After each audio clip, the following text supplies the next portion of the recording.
Hindi na masamang pagunlad at malayo-layo na rin ang ating narating. Ngunit basta't mo ang tubig sa dagat, dati kulay asul, ngayon'y naging itim. Ang mga duming nating ikinalat sa hangin, sa langit huwag na nating paabutin, upang kung tayo'y pumanaw man sa sariwang hangin, sa langit natin matitikman. Mayroon lang akong hinihiling, sa aking pagpanaw sana'y tagulan. Gitara ko ay aking dadalhin, upang sa ulap na lang tayo magkantahan.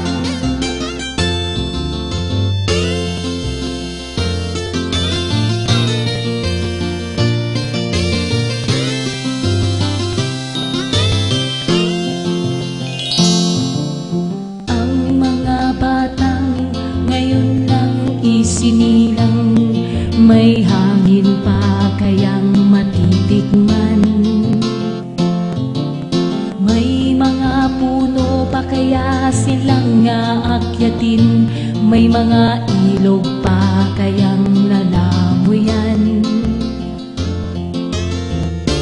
Bakit di natin pag-isipan ang nangyayari sa ating kapaligiran?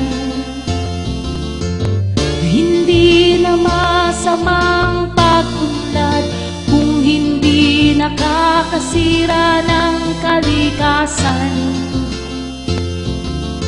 Darating ang panahong mga ibong gala ay wala nang madadapuan. Masdan mo ang mga punong dati ay kay tatag, ngayon'y namamatay dahil sa ating kalukuhan. Lahat ng bagay na narito sa lupa, biyayang galing sa Diyos kahit nung ika'y wala pa. Ingatan natin at huwag nang sirain pa, pagkat pag kanyang binawi tayo mawawala na. Mayroon lang akong hinihiling, sa aking pagpanaw sana ay tag-ulan. Gitara ko ay aking dadalhin, upang sa ulap na lang tayo magkanta.